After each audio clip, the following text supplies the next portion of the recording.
good technique, he will be elite. If his technique becomes great, not just good, then he's a Hall of Famer.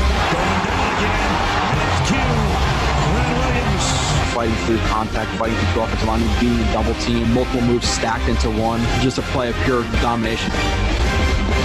This is actual film, this is actual football talk. It's a football show, we're supposed to talk football, not storylines.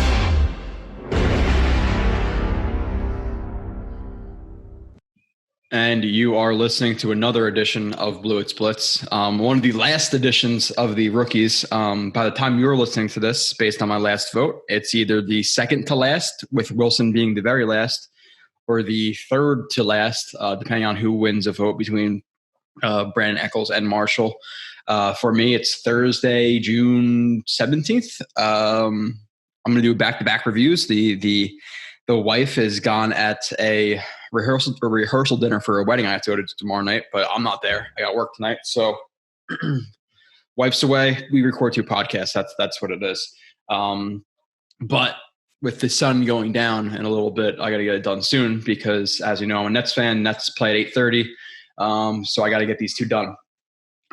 Starting with Marshall today, even though this is kind of in the past, but by the time you listen to this, you've already watched Rashid Jr. I know he's gonna win the next vote. So you're probably watching this like 5, 6, 7 days after you already watched Rashid Jr. But to take it, you're behind the scenes a little bit. So I'm actually recording this before him. I have all this stuff done.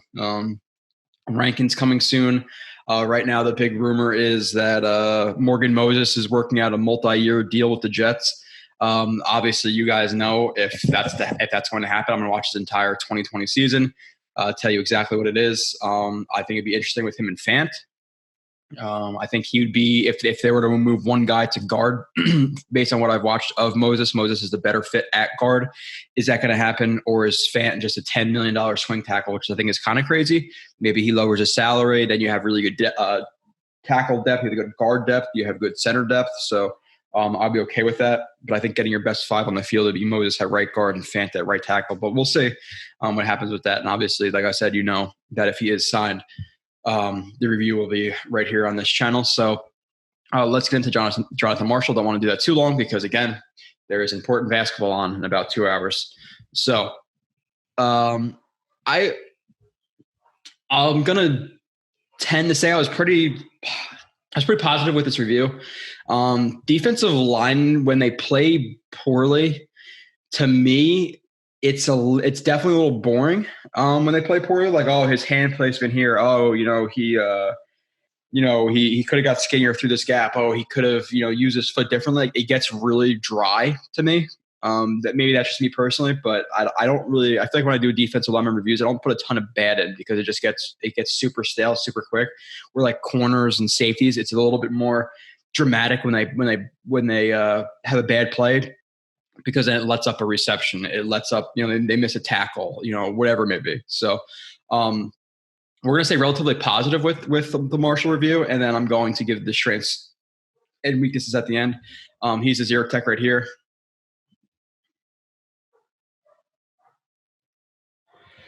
You're gonna see a lot of explosion from him. He's comes off of the ball just reading the center, reading his set, sees some room to Marshall's right, to the center's left. So he's gonna club with his right hand and then rip through.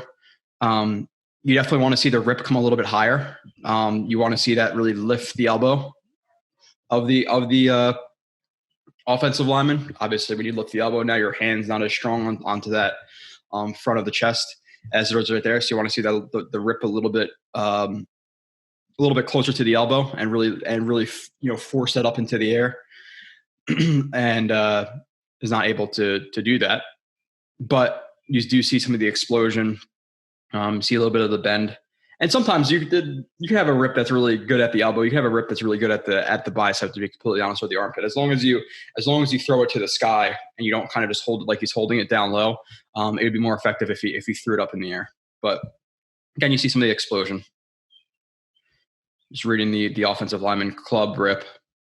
Gets a pressure. Quarterback has to move because of it. So gotta move my windows.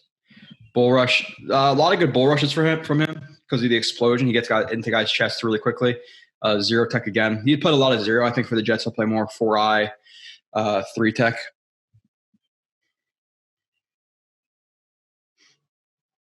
Again, another pressure from him. Coming off the ball, reading the center's drop, reading the center, seeing what's open to him. Once he closes some ground, 1-2 steps, sees the chest.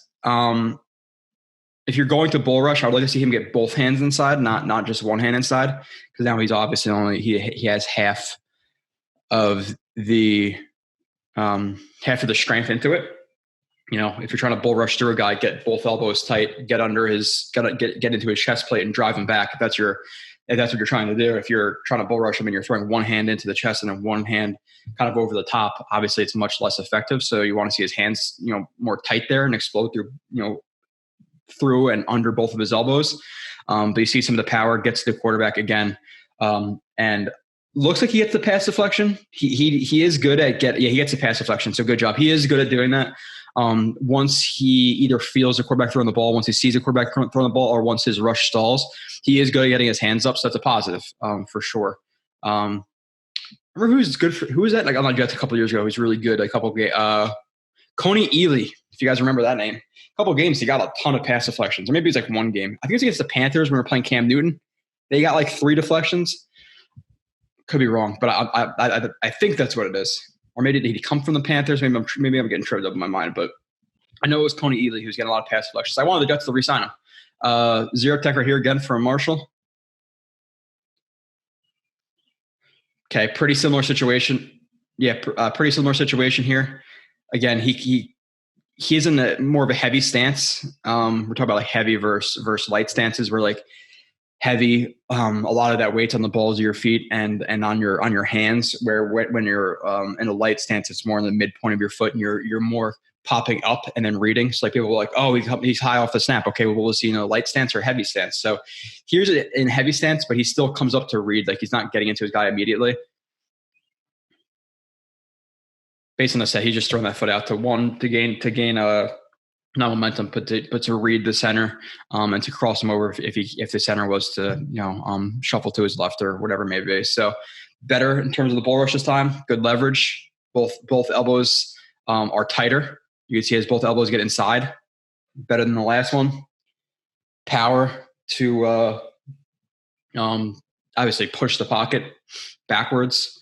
Eyes on the quarterback, and eventually just works past the center's plane and almost gets a QB hit, sack. So watch it again. Just good power, good elbows, good leverage on this one. Explosion. Obviously with the Jets and their defensive line, like he is going to have a tough time seeing a ton of playing time. But if you could put him on the field for 5 to 10 reps a game, put him at 3 tech, okay, penetrate the B gap, penetrate the A gap. He could be a force, because we're talking about some of his weaknesses later, but he's obviously explosive. And we're going to see even more of it. Those are bull rushes, so it wasn't necessarily exploding off of the ball. But you do see some of the straight line power that he has. Explosion here again, zero tech. I don't think he's been doing that much with the Jets. Again, misses the tackle, but the entire defensive line slants to their right. So he lines up over the center, slants into what ends up being the backside A gap of this run, which is just like a tight zone, and it's all explosion. Widen with the right foot, burst off of the instep of the right foot to get vertical. Good job ducking his shoulder and helmet into the blocker that's going to pick him up, to pop that shoulder up, arm over, almost find the running back for a safety tackle for loss at the 1 yard line. So, but we're just noting explosion here. Again, these are the type of guys I like to see drafted at the end of draft. And obviously with the Jets, would you have preferred this to be an explosive? Well, they already took a couple of explosive corners, but explosive linebacker or a tackle. Yeah, but obviously people lost their minds a little bit when they saw a defensive tackle. But in terms of development, a guy who looking at, and I want to give you his numbers real quick. I'm going to read the strengths and weaknesses at the end. But in terms of some of his numbers that he put up at the combine or at his pro day, whereas I have so many freaking notes on my computer from doing all these reviews. Let me find his name. Give me a second. Jonathan Marshall. I didn't put it up there. Maybe I put it in my article. Hold on, give me a second. Bad podcasting, I don't care. Okay, so Marshall posted a 9.99 RAS, which is a relative athletic score out of a possible 10, which is the second highest score out of 1,309 defensive tackles since 1987. Second highest in the last, almost 33, 34 years. The bulk of that RAS score came from his 1.67 10-yard split, 2.7 20-yard split, 4.88 40-yard dash, 32-inch vertical jump, 114-inch broad jump, and 36 bench reps. All absurdly impressive numbers, all in the 80th percentile, with most being closer to the 90th percentile. So that's from my article that I wrote. Obviously a freak of nature in terms of testing. And you're looking at 4.88's not that fast. Okay, it is for a guy who's 6'3", 310 pounds. So hell of a job. And by the way, I did the games I watched: Mississippi State, Ole Miss, Texas A&M, and LSU. So getting back into it though, just want to give you some of the athletic scores before I just kind of spout it off. Oh, he's athletic, but without giving some of the scores. And the scores aren't everything, obviously. But one tech right here.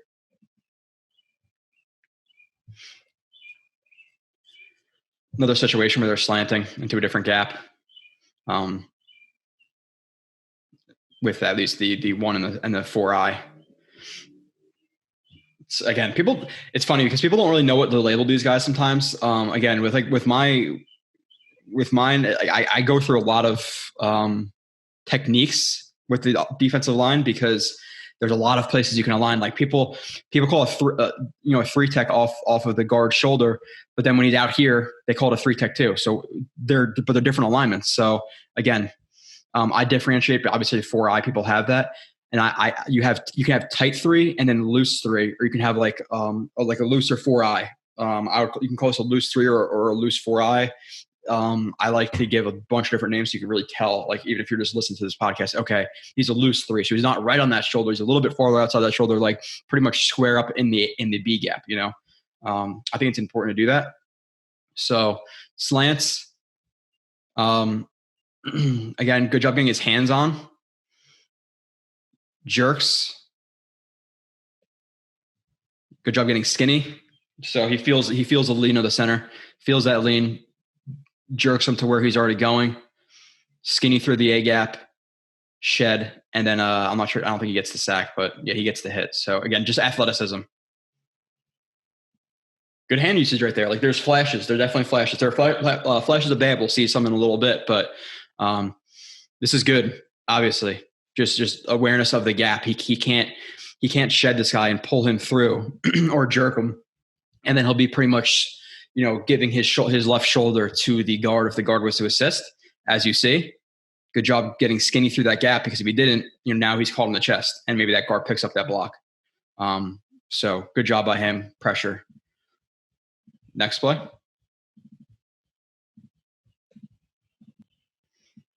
Marshall club explosion. Okay, 0 tech again, right over the center. A lot of movement in the front again. They like to slant guys and send them to different gaps. Slants into the A, attacks the left guard. Again, just noticing the situation. The A gap is a little bit more open. The left guard is being a little bit passive with his hands in terms of or passive with his feet, sliding back in, dropping his post, getting out on Marshall. So Marshall knows he has some room inside. Club, arm over. I don't call that a swim. I differentiate a little bit with swims, and swims involve you pulling yourself through with one of your arms, where this is just a club arm over to me. Again, they're a little bit different to me. Times the punch, club arm over, power to work through that next block, chases down or try to chase down that quarterback, but again, creates pressure. So good technique. That's a great club arm over. There are definitely flashes of this, and I'm showing you more of the flashes than every other rep. Again, I was pretty transparent with that, but this is what they drafted him for these flashes. So I'm going to show them to you. Feet meh, explosion. Okay. Zero tech. Feet meh. What am I talking about?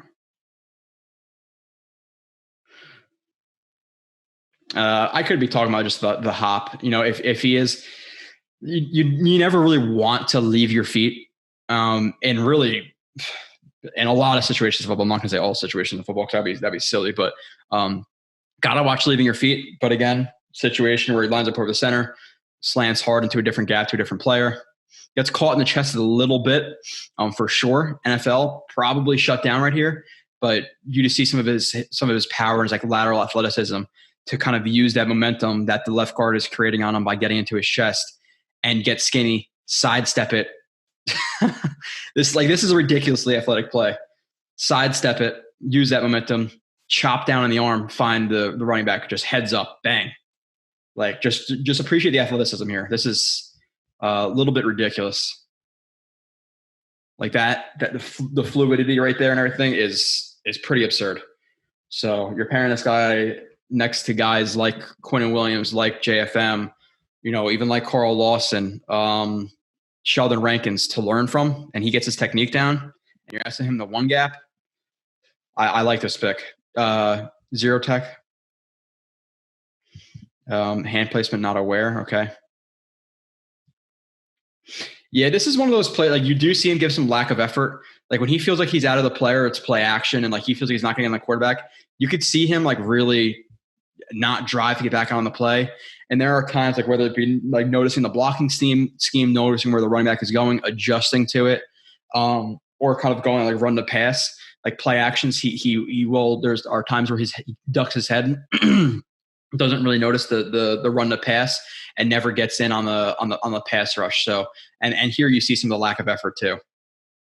Like his feet are not driving right there. He's kind of just completely out of the play.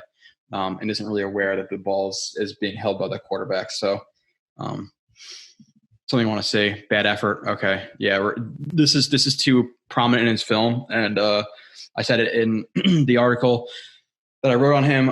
If you showed a lack of effort with the Jets, with Saleh, with that defensive line talent, good luck. So whether it be conditioning, which I don't think it was at times, because sometimes he was pretty rested and he did this, but let's see. Okay. Yeah. We're just watching for lack of effort. Again, the whole defensive line is all slanting, gap over to their left. So he's taking the A gap. He never attempts to stack, to find the running back, to get his eyes up, to peek inside, nothing. He kind of just does his assignment and is happy just doing that.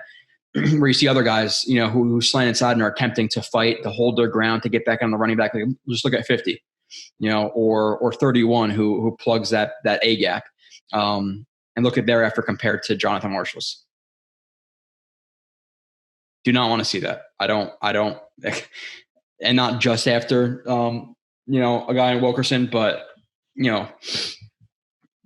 who does that remind you of? Not calling him Muhammad Wilkerson necessarily, but that's not good vibes. Explosive tech, meh. Okay. They're in this tight front. He's a zero tech. He's a good spin move. He's a tight spin move for a guy who's 300 pounds. Okay. So again, there's a lot of movement. Zero over the center to the left guard.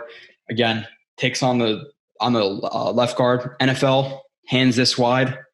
Is he getting off of this versus a good left guard or even a decent left guard in the NFL? Most likely not. Now he uses some of his like power and explosion, and then his secondary hand usage of his right hand. You're gonna see his right hand over the top right here, and then it's gonna scoop underneath. Scoop underneath. Now he controls the chest, pushing off of that, rushing the left side of the left guard.